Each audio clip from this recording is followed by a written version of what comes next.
that we've been fortunate enough to have this wonderful cast with us all 4 days of con. How great is that?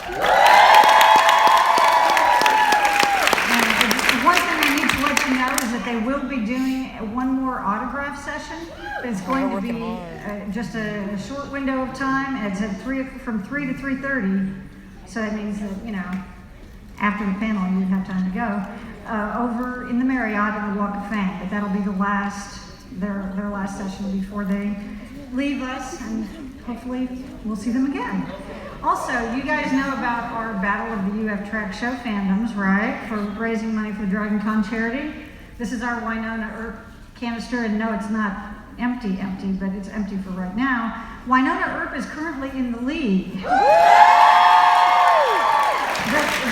The heels are being nipped very closely by Buffy. So, I brought this with me just in case people want to kind of change that, okay? So what we're going to do is, we'll do what we've done before and leave it. One of my volunteers will have it at the back, so that when you go by, if you feel as though you'd like to make a donation, you can. All right? And where are my mic runners for this session? Okay, we have Anna over here on the left-hand side, and we have Erica over here on the right. Well, they're on my right and left, but opposite for you. And if you would like to ask a question, those are the folks you'll go line up with.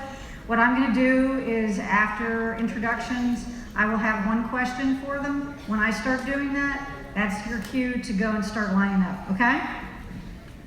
All right, our first guest plays a character that I don't think I'd want to be in trouble with. I do not think that I would try to get away with anything in purgatory with Officer Hot. I just don't think it would be a safe gamble. So let's please welcome Katherine Barrell.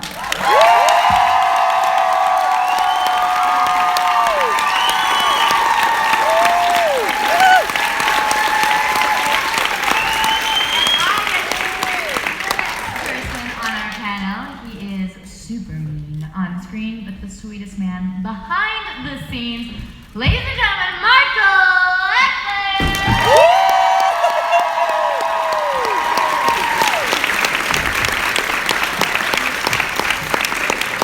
And it's my honor to introduce the great, the one and only, Rozon!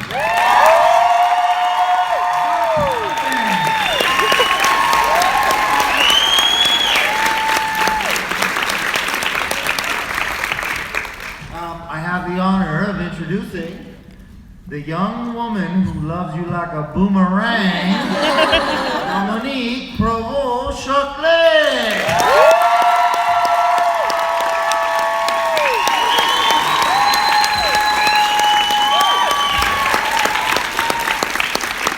Hello, my God, there's loads of us today. That's so fun. So our queen, the mastermind behind all of this wonderfulness. She really, really is the best of us. It's Emily Andras.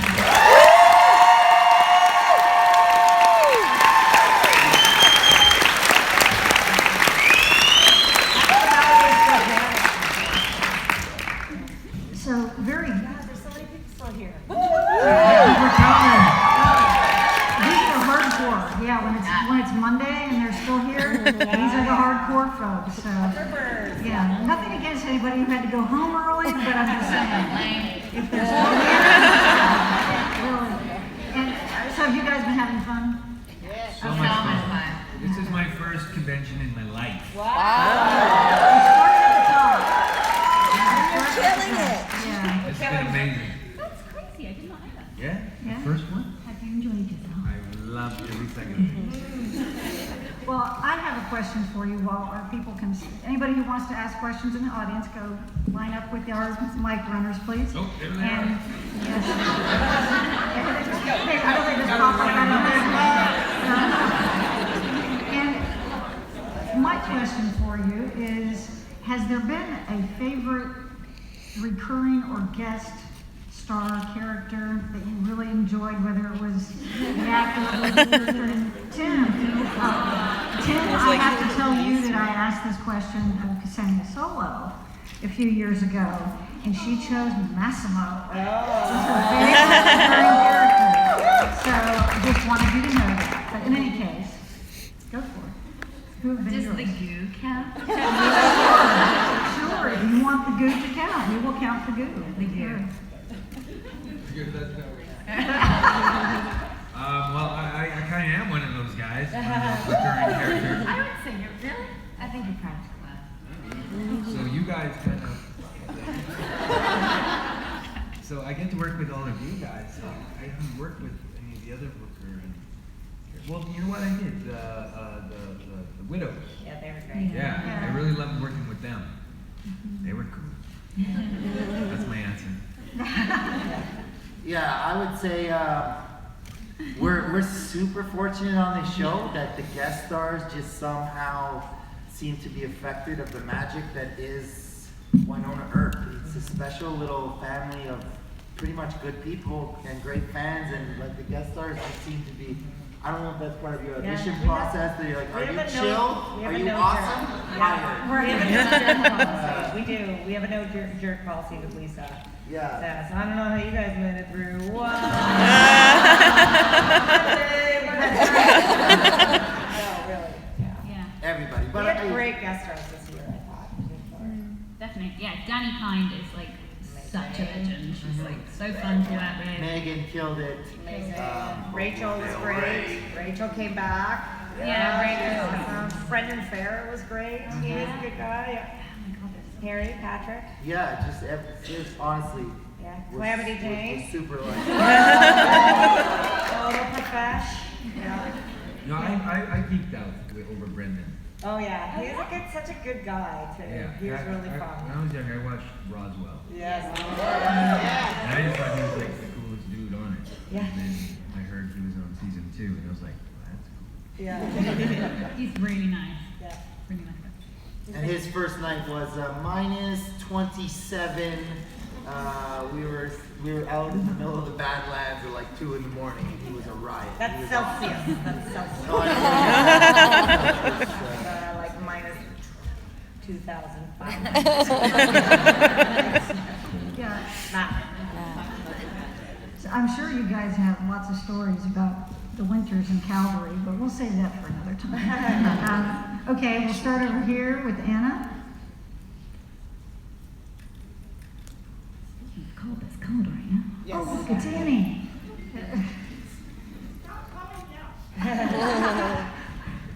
I'm gonna try not to get emotional. Asking this already. Oh, Annie. Love you. As you know, this fandom is a family. So, what has this fandom taught you all that will stay with you throughout your lives and throughout your careers? Because, you know, we all just give the love right back and forth, but it's taught me to be more unselfish and bring out the best parts of me. Thank you. You guys are so tired. Yeah. No, thank you, Annie. Love you, Annie. It is a family. Hi, I have a question. Hold on. Back here. That was a question. I got a question. I got a question real quick. I got a question. First and foremost, I'm a huge fan of the show. Who's your favorite character? I mean, he's not up there right now, but maybe next time. But I do think Dominique is super hot. No pun intended. I'd love to like comb Kim's mustache. And I think Boba Del Rey is the baddest villain on TV today. Thank you. And hot. I know you swing one way, but if you want to swing another, So this question is from a fan, for the fans. This is for Emily. Will a fan ever have like a chance to like, sorry I'm so shy, like maybe have like a walk-on role in like the 3rd season maybe? Come on up. We love you. Well listen, I gotta catch a flight. I just want to say to the fans, you guys are all amazing. Thank you so much. I'm sorry I couldn't be on the panel, but you guys mean so much to me. Make some noise for yourselves, okay? Thank you, Shamier.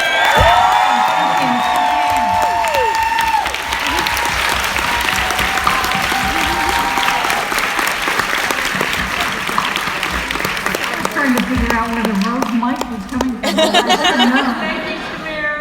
Bye. To get back to what Annie asked, We haven't forgotten about you. I honestly, since day one, feel like there's always needs to be another chair up here with us. That's what I've learned the most, that we're all in this so much together. Without each other, none of this happens. You guys inspire me daily in the conversations I've had over the past 3 days at different moments. You know that. That's the best part. And the people that I've had the connections with, we've had those connections. So I'm so thankful for what you guys have brought into my life. So you need to know how important it is, that it means something, that we bring things into your life. It means a lot. So thank you guys. My second is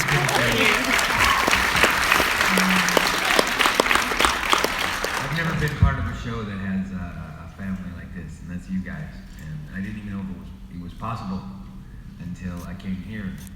And I hear about it, and it's one thing reading it on social media and seeing all your guys' posts, which we all love, and then putting a face to the names and the handles that we get to know so well.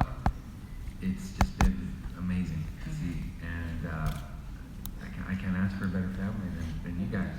You're so loyal to this show, and you know what I love? I love watching the what do you call them when you The reactions? the reaction videos. I watched them. Some good guys here who do them, yeah. And I think it's amazing. Anyway, we love you guys.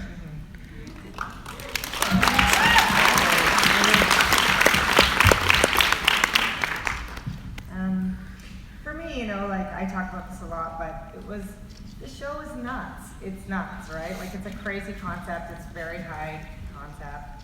I always remember first year we had this amazing cast, but we were running around the woods of Alberta, doing these skits, kind of, and I was like, is anyone gonna get this? It's so nuts. I knew these guys were really special. It has been so gratifying that people get what we're trying to do. Until it's over. Don't tweet this. My badass image will go down the tube. It's so gratifying that people understand, just from a writing perspective, what I really want to do, what I'm trying to do in today's environment.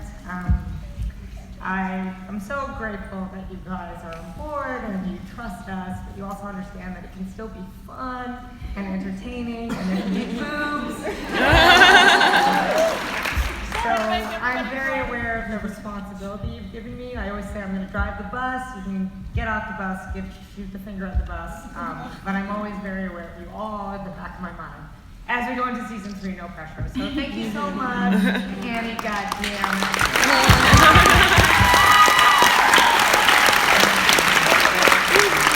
Now I feel like I can talk because I was just really worried that I was going to cry, so I'm just going to cry too. Thanks for You're welcome. For me, I feel like I feel very lucky to have been cast in a show that is all about being inclusive with everyone and being yourself, and that's a theme that runs throughout our show and amongst all of the cast members that were cast in it. We all have that in the back of our minds. So being able to be so accepted, it's it came at such an important time in my life, so I just feel super fortunate that this happened at such an impressionable age. That's what I'd like to say.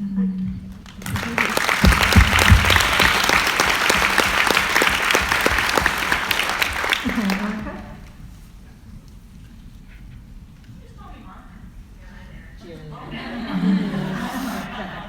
This actually is a question from Dana Smith. Oh, great. Rozon, which I met last night, and he was so sad that he forgot to ask it yesterday.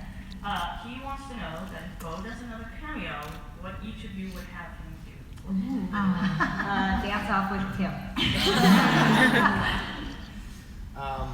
I know he really wants to drive Charlene. Oh.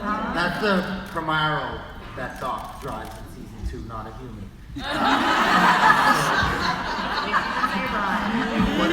Whatever we put. At this point, no, don't pretend. But so I'd try and get a scene where the two of us, or just him, when he was in the old Camaro. I like him to be like a trainee, a junior officer. I think that would be deputy. That'd be good. Anybody else?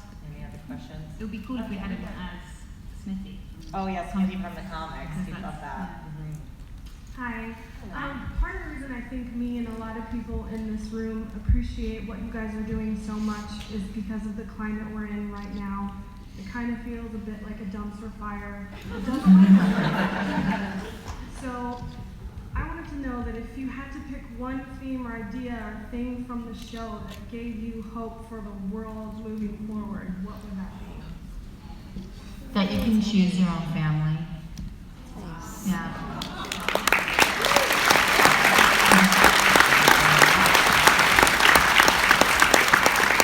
Can't top that.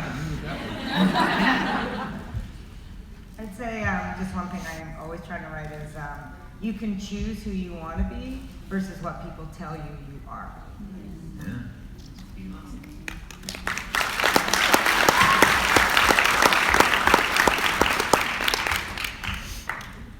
Someone better say boobs. Boobs.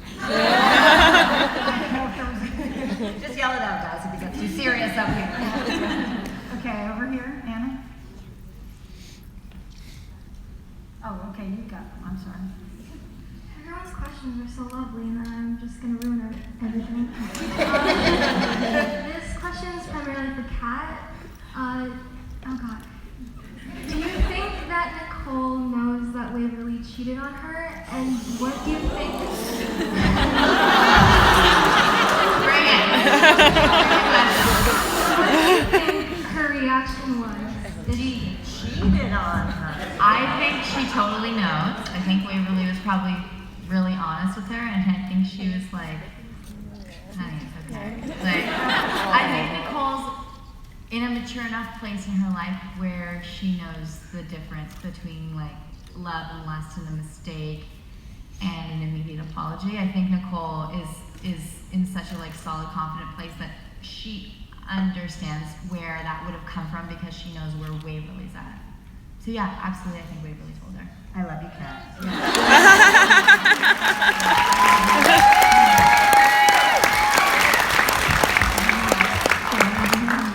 Can I just say, Doc, relationship goals is what we have. We can all have this cross-universe, parallel, destined love thing. Must be nice. Some of us are dealing with dragon dudes and helicopter babies. And you guys are just perfect. Hi guys. So my question is mostly for Kat, but any of y'all are welcome to answer it. I know you've been doing more writing and directing lately. So if you had the chance to write or direct an episode of Wynonna Earp, what type of episode would you want to do?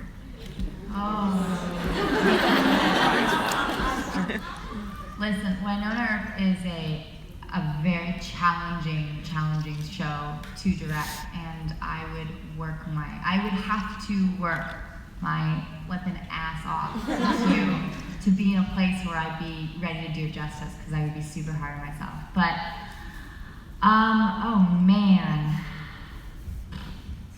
That's a great question. What about the thing you told me backstage? Oh, I would love to direct a musical episode. I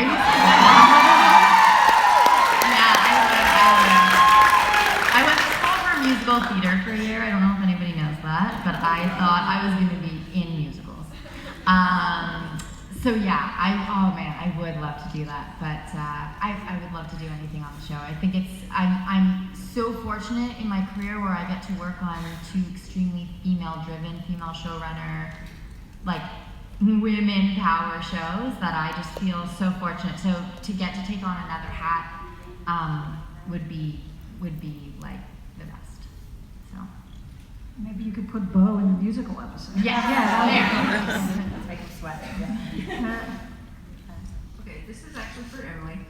So Shamier actually segued into this for me. He's talking about a fan having a walk-on role on season 3. Yep. But I feel like the fans actually came in season 2 when we got some new faces in Purgatory. is Jeremy the fandom? Oh, great question. That's a great question. I think he is partly the fandom. I mean, I hope you see yourself in any character you love. But I think Varun is an exceptional human being and fits in perfectly. It just brought an energy to the show I feel like we didn't even know we needed. So we just kept using more of them. But Jeremy has the advantage of being kind of an outsider, so being able to comment on all the crazy shit that's going on, the different romantic entanglements, plus he's got a crush on Doc, and like everybody, gay or straight in this room, I think basically is fine with that all day. Yes, I think he does speak for the fandom on some level, so if he starts yelling at us, you know, we screwed it up. He's like, this is a terrible storyline. Thank you. Yeah. I know. Hi, so this question is for Dominique and Kat. What has been your favorite Way Hot scene to film? And for the others, your favorite scene to watch or write? Which kiss was the best?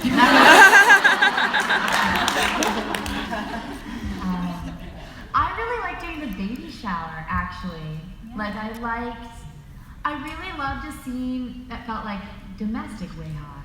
You know, it was just really nice to shoot a scene that felt like a little, because I feel like a lot of the scenes we shoot are like really intense makeup scenes, which is also great. But it's nice to see that side of them prepping the party together and just being casual and kind of chit-chatting. I feel like that was one of the first chit-chatty kind of things. I actually think it was really fun in the alternate universe to see like old Waverly with Nicole with the sandwich and the pickles and all that stuff. It was a really fun kind of moment. Yeah, and also the one in the car where she's like, "You smell like vanilla donuts." That was yeah. What about the rest of you? She was asking also about other scenes that you enjoyed. I just think I remember seeing it. I remember when I saw the scene, we were in, I think San Diego or the WonderCon when we aired the shows for the first time. It was the first time I got to see them. And that first scene, when she comes into Shorty's to get that coffee. I mean, it's just instantaneous. Flames on this guy. It's powerful. The first meeting for me, it was untouchable. Yeah, it's good. Just so well written. Yeah, well, thank you. You know what? I feel like a lot of the other writers wrote some of the best Way Hot stuff. Like Brendan York and Alex Rodney and Caitlin Friars have all written amazing Way Hot stuff. So, shout out to them who aren't here, the writers. They gotta get to work.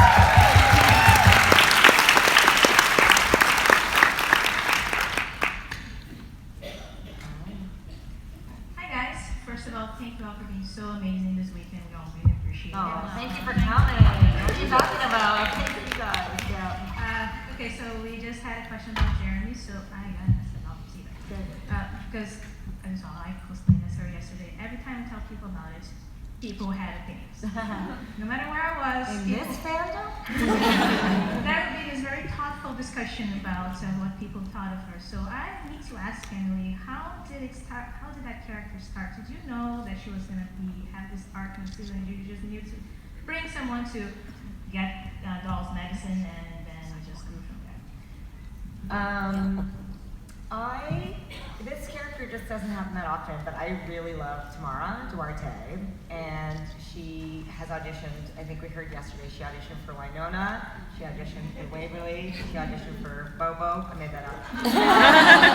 But she has such an incredible energy, and I was like, if you were a little bit better looking, we could consider it. And she's another one who's just fabulous. So we actually created the character, I called it Tamara in the writer's room, but don't tell her that, because then we were like, maybe you could audition for this. I think we knew we wanted someone from Doc's past, and we knew that she was a revenant.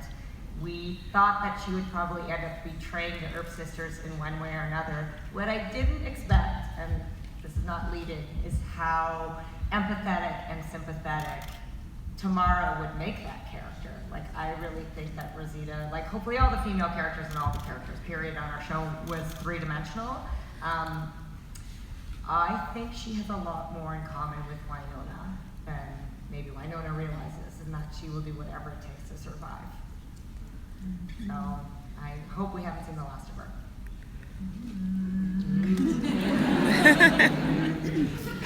Anna? Don't talk. There's Jeremy. Hey! Hey guys, my question's for Emily. I love Doc Holliday, obviously, and I love Bobo Del Rey. But on a scale of from 1 to a unicorn driving a U-Haul under a double rainbow, how gay is season 3 going to be?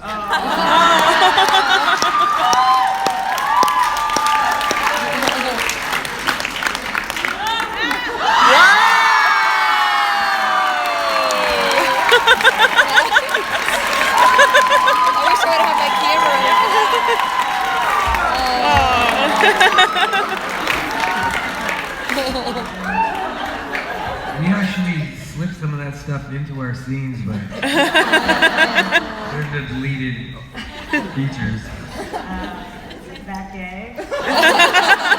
At least is like the bar, maybe like Jeremy looking at Doc, Doc looking at a picture of Wyatt. Gay?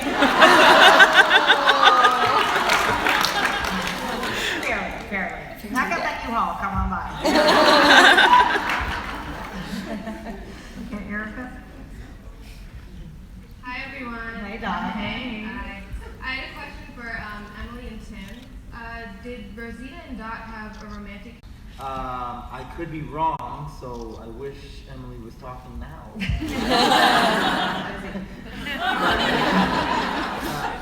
For me, yes, we had a history together, and I love that.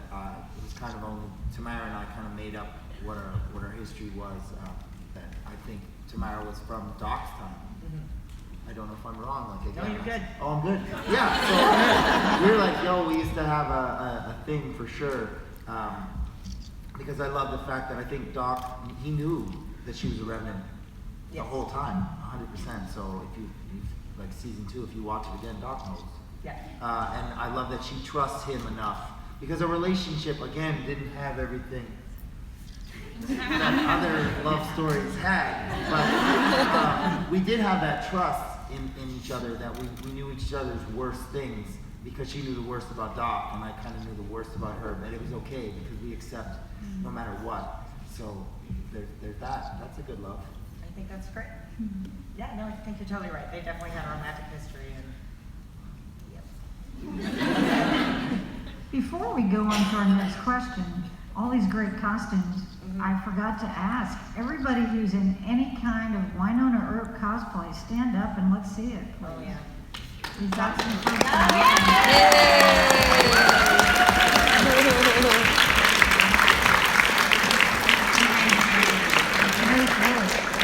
Michael, did you ever see the guy that I told you about that I saw? He had the coat and everything. This was on Saturday, I think. Lady Bobo? Oh, I don't know. Was it a lady? Yeah, we saw two lady Bobos.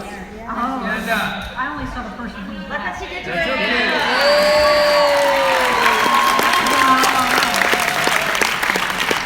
There's another young woman with the contacts. Yeah. Oh yeah, nice There you job. are. Yeah, pain is beauty. Good job. Okay, we'll take our next I question. love that my cosplay Bobos are female. I know. And a lot of female Doc Holidays. Pretty good. The person I saw was from the back, so I didn't know. But the hair, the coat, everything was perfect. They and I get it almost down, said right something. down to the jewelry and the bracelet. Oh, wow. Hi, I'm Julie. This is my first con ever. I'm with my daughter Annie. Stand up, Annie. She did not be far away from me. And she is, I'm very proud, she's a captain in our United States Air Force. All right.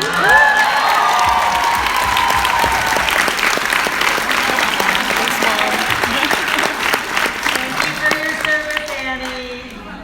She has actually been deployed for us over in the sand. So Oh, wow. she's done quite a few years. But I have a question, I think, for all of you. My daughter lives on the East Coast in a base. And this weekend she has a military ball. And she has no date / She's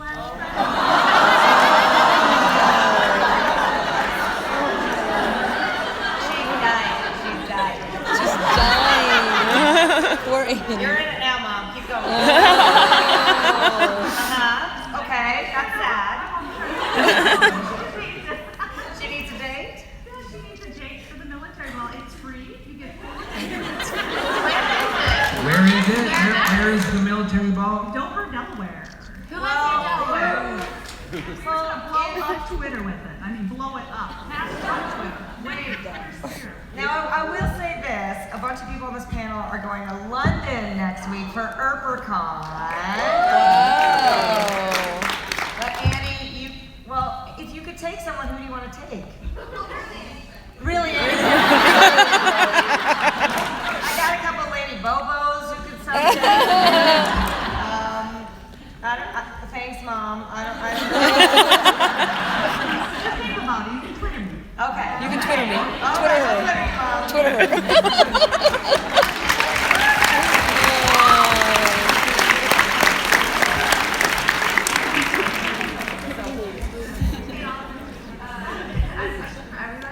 So if you could cosplay as any character from the show, who would it be? Oh, great question. Bobo. Stupid Carl. I think I'd cosplay as Dani when she made the transformation into the queen. Like, How is widows? Guys, somebody cosplay a widow. I'm gonna go with. I mean, like, no pressure for this. Cheerleader Waverly.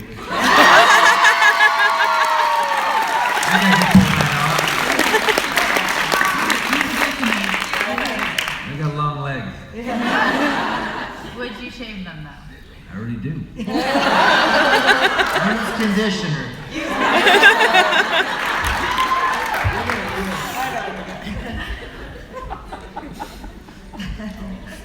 Hi, how's it going? My name's Ian. Your show is hilarious, Emily. And so my question is, my question is for you and anybody else who cares to comment. But for recruiting your writers, was it a very standard process, or was it a little unorthodox? Where did you find them, draft them, script them? Like, hood over the head, find yourself in Tijuana, you gotta get home in 48 hours. I do look for people, it's funny, I look for people who can write good, funny dialogue. That's really important and it's hard to teach. Who are good at structure. But the thing I care less about actually is being good at genre. I feel like you have to love genre, but if you haven't done genre before, we can teach you how to do it. You just have to be able to be like, who's touching the goop? Everybody. But they're all incredible writers. A bunch of them I've worked with for years. Some of them are new. We're always looking for diversity behind the scenes as well as in front of the scenes, so that's something we're still trying to improve. But we just make each other laugh. We're stuck together in a room for like 12 hours a day, so just people who can tolerate me and vice versa. So, wasn't too crazy though. The hazing process was pretty standard. So, yeah. Thanks, Ian. Thank you. Yeah, no problem. Hi. So I've lived in Atlanta my whole life, and I love it, and I'm so glad that you guys got to visit. Thanks for having us. So my question is this your first time in Atlanta? And if so, or if not, what's your favorite thing about Atlanta, or your favorite experience, like, being in Atlanta? Question. Cool. They have this event called DragonCon.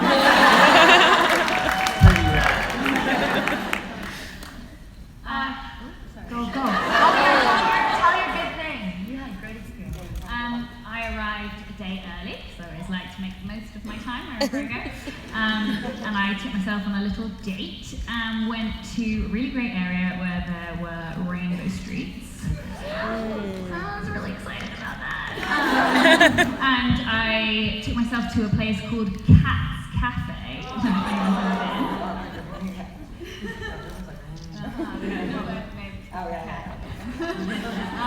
And they do live music. It's like a little underground bar. It's so good, and it was an open mic, and so there was like a tiny part of me that was like, maybe this is when I actually get up and sing something. And then literally everybody that got up was like Whitney Houston, Alfie. There is so much talent here. It was insane. So I didn't get up, but I ended up speaking to this lady, and she put my name on the list. But then I didn't get up. But it was really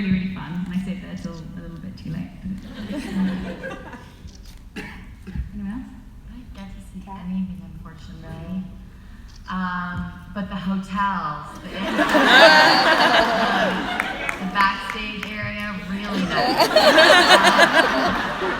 I'd love to come back to Atlanta. I really would, because I'm hoping one day work will maybe bring me here to film something, because you guys you're shooting a lot of cool stuff here. So I would love to explore the city more, but unfortunately it was not this time. Next time. Yeah, I actually have to apologize because this is my first time, and I was booked to be on a panel last night at 10 p.m. and it was called How to Film Things in Georgia, and I was like, I got nothing, you guys. I don't know anything about Georgia. I just don't think I can speak on the panel. It was about making TV in Georgia, and I was like, I'm assuming it's the same as in Canada, but so far I love it. So please have us back. Tell them you want us back. Big fan. I'll make sure and pass that on. Okay, next question. I just wanted to start off by saying that this isn't usually a genre that I would be into, but it was sold to me on the premise of there's a lady cop who wants to kiss other ladies. Hard sell. Not only that it happened, but that I'm into watching the show now because it's actually wonderful. That being said, I do have a question that sort of got mentioned at the very beginning of things. I just lived through my first Calgary winter, so I want to know if you have any good stories about shooting in Calgary and the surrounding areas, or any really awful winter stories.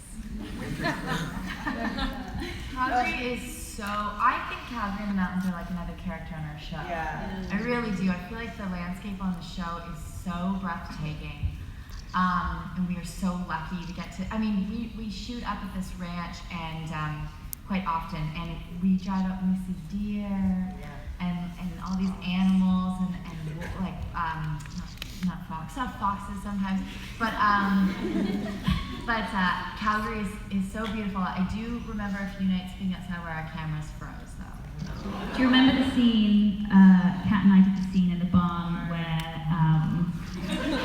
we remember the barn. when I was googly and then with the axe and then there was the head and we thought it was like I killed my girlfriend.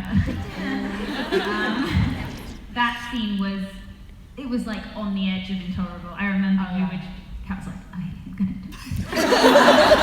I'm gonna die. Kat also is not very good with being cold. Like, not to be, it's true though. Literally all weekend she's like, this aircon is way too much for me.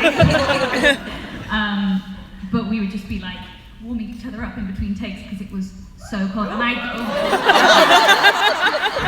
Nobody wants to hear that story. But we genuinely could not do it. No, I was like, I can't speak properly. I can't feel my face. It's cold. You don't see it on the show, but a lot of times our brains are so cold we can't remember our lines because we can't speak. And I don't know if you guys pay attention to the little details of bow boating, but he does this like kind of jumping thing. That's because it's so cold. No, I'm serious. That's where it came from. I was doing a scene with Tim, and my teeth were chattering so much that I was like, oh, I'm just going to use this and that's where it came from. I do do a quick. Oh, sorry to interrupt you. Go ahead. No, the story's over. So as actors, we are treated so well. They take such good care of us. Our crew is out there the whole time. Like we get breaks and go into these warm tents with heaters, and our crew have to stay out there, and we're shooting nights, and it's freezing, and they never complain, and they're amazing. So I think the crew is like the real heroes of that company.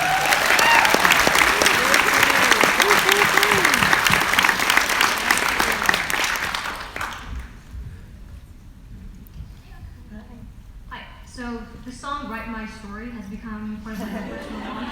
I listen to it in the morning to get myself very excited for the day. For everyone, if there's a song that speaks to you this way, what is it? From the show? Just overall. Just any song. Like a song that means something to you in your life? Like if it was a soundtrack of your life? Name one song. I have a song that I think it's followed me my whole life. And I might get a lyric tattooed on me eventually, but it's a band named Iron and Wine, and the song is called Trapeze Swinger. And that's one song that I listen to every time I Fly on an Airplane, because it might be the last song that I ever hear. Wow. Nice. What time is everybody's flight? Yeah. I play it every time. I like that. Beautiful, wow. Right now I like The Man by The Killers because I like the irony of like thinking of myself as the man. I'm like, yeah, I'm the man. So You are the man. I am the man. Yeah. I don't know if I am, but I just do it when I need some courage. So. I like a classic Eminem, Lose Yourself. Oh yeah. Mom spaghetti. Yeah.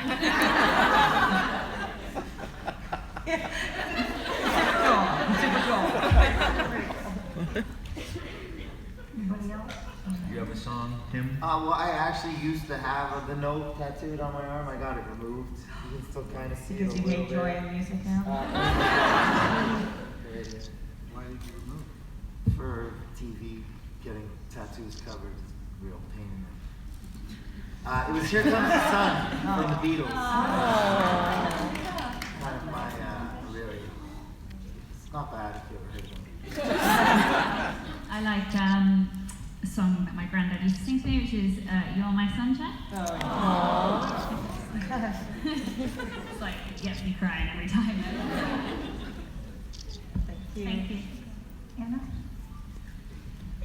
All right, to keep it with the musical theme, apparently. Going back to what Emily and Kat were talking about, if you guys were to do a musical episode, what like type of song would you sing your character? Like a breakout pop hit or a ballad or what do you think? I think Doc should have like a sunburst Les Paul and just break out into like an 18-minute long. That's writing for me. Tim can actually do that, so that's why he said that.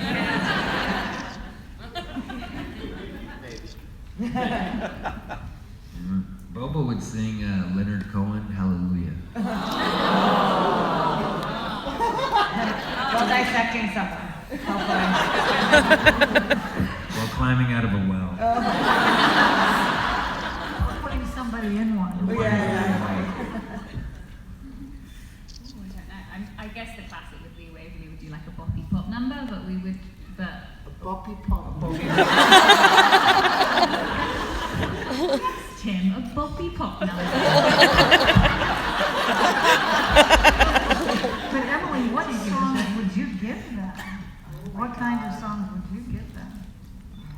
I don't know. I'm so terrified when people talk about the musical episode. I get like sweaty. So you wouldn't have a walk-on role in that? Oh my God, no. I would have a walk-off role. Okay. So I would talk to my amazing music supervisor, Andrew Higgins. Okay, Erica. That would be fun. Hi, so my question is for all of you guys.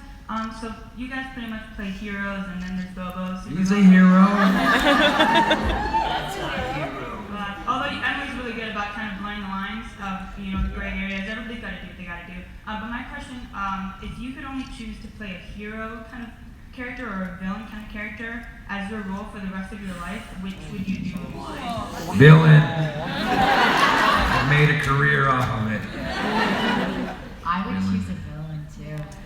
They're so fun, and I very rarely get to play villains. Really? Yeah. Can you listen to Eminem? It's He'd be a great villain. It's a hard question because like every actor wants to do everything, I think, but have a very varied career.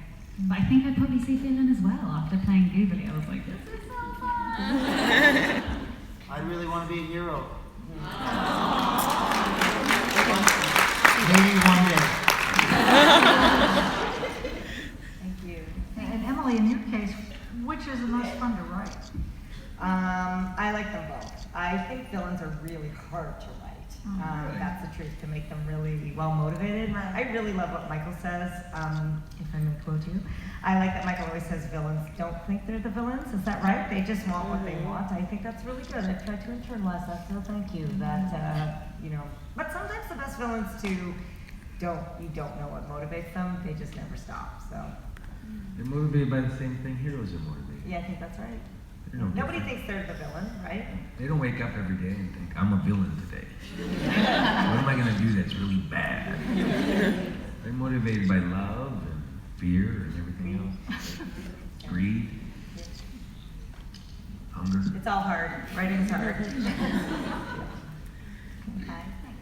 I guess sort of following along the villain trend there. We've gotten, I'm sorry, this question's for Tim, Michael, and Emily just a little bit as well. You can chime in on. We've got the history that kind of sorted past with Wyatt and Bobo and Doc. Are we going to get to find more about what sort of led Bobo and Doc into that sort of feelings of betrayal? Kind of expand upon that some? Do you want to find out more? That would be awesome.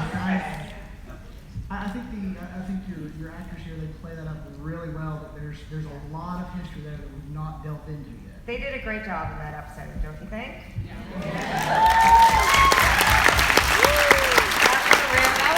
That was a cold episode. Oof, that was a cold episode. Episode 8. I remember that. Yeah, I feel like that was a cold one to film. I will say this, I think it all comes back to the Earp curse. So, boobs.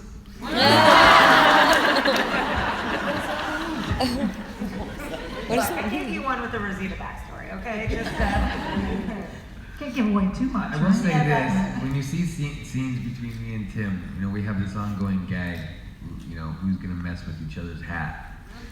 So, you know, look for those kind of scenes, because you know, when we do the flashback episodes, you'll notice that Doc messes with Robert Svane's hat first. If you go back and watch season 1, you'll see Bobo messing with Doc's hat. And then the season, I think episode 211.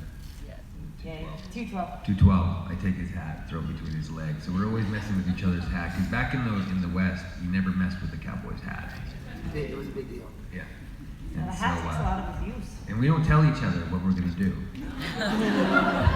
Ever. He also licked my eyeball. Within the same scene, which is actually never made the cut. Because Mikey honestly never tells you what you're gonna do. So he took my hat off, he whipped it out, he came up to me and he licked me from here to here into my eyeball. Which of course Palamar's been loved. We're like, do you see the eyeball licked? I was like, yeah, put it in the movie.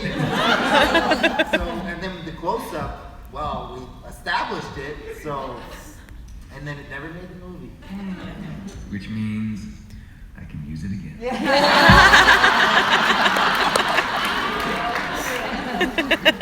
We're always trying to one-up each other. Not one-up each other, but just play with each other. Yeah. We're always playing with each other. Yeah, pretty much. It is Monday, we just go ahead. Hi, my question is for all of you. So Western genres are new to, the genre of like Western, like the Wild West is new to me. And I'm wondering, is it new to you guys? And if it was, how did you prepare? Did you watch a movie? Do you have like a favorite Western movie that you guys watched? That's a good question. Well, all little boys have grown up watching Westerns. You know, my generation was Young Guns. Young Guns 1 and 2. And so I don't know. I didn't watch. I didn't watch a movie or anything to get into the. It's just kind of ingrained in us as guys to ride horses and shoot guns and play cowboys. I think Melanie said that she grew up on Westerns, watching with her dad. So I grew up in Calgary, actually, so it's really serendipitous to bring the show back there. We're surrounded by a lot of it, but I was like, fuck this, I'm listening to Depeche Mode. The only thing I wanted to do with the Western is so much of it is for boys.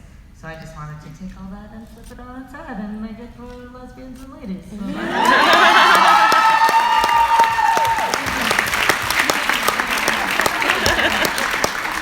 Still with lots of boys who like to play with each other. But yeah, I think those tropes have, oh man, honestly, like, there are some amazing Westerns, just incredible stuff up there. It's really sick in a good way. Next question, Anna. Hi, my name is Kate, and my question is for Emily. So you write really strong female characters, and the cast has continued to diversify throughout the show. And you know, I wanted to ask if you considered putting perhaps a strong female plus-size actress in the show. Oh, I love that.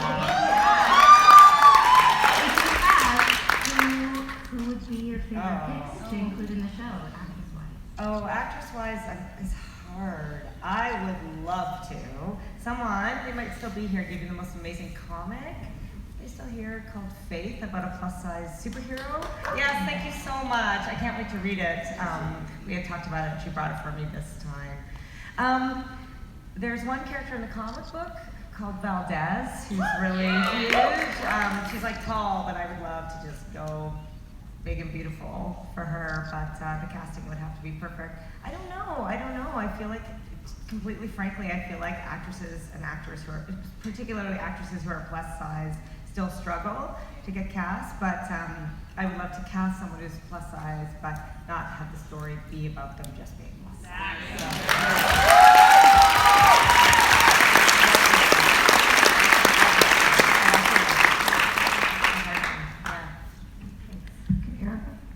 Rebecca. She works with sea lions. Give it up. I stepped on her foot.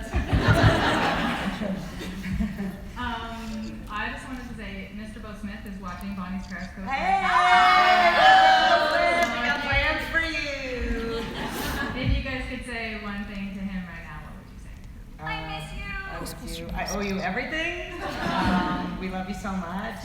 You're my hero. Thank you. You're an incredible person. Your mustache makes him look like garbage.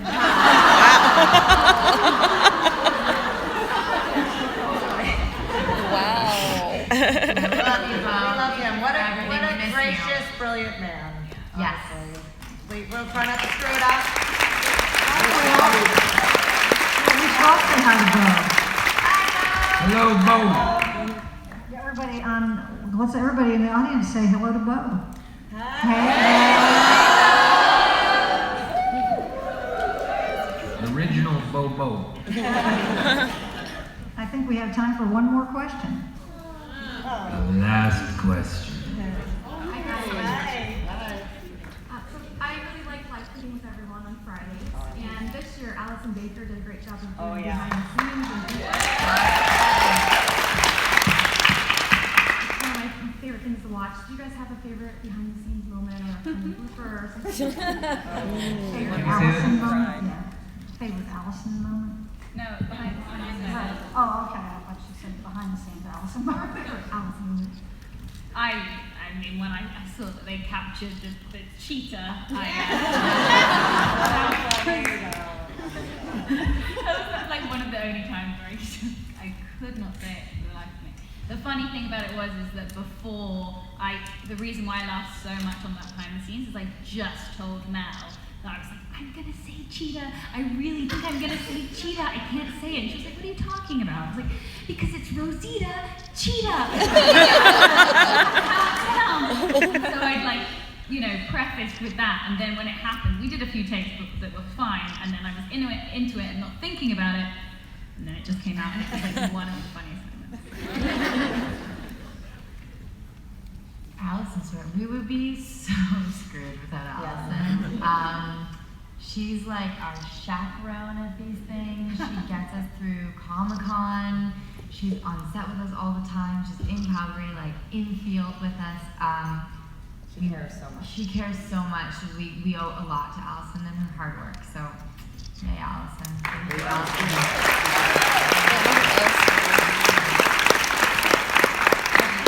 It really, just to plug it, she did amazing behind-the-scene content for every episode on iTunes, where she interviews us talking about the episode, which is really interesting if you're into that. I like the last one she did. I cried through the whole thing. We're all just like so tired and like talking about Mel, and like when I watch it back, it's so funny. I can see the moment I'm talking about Mel, and Mel's literally just wrapped her last scene, and I'm like, oh my God, she did it! She didn't have the baby. Like, like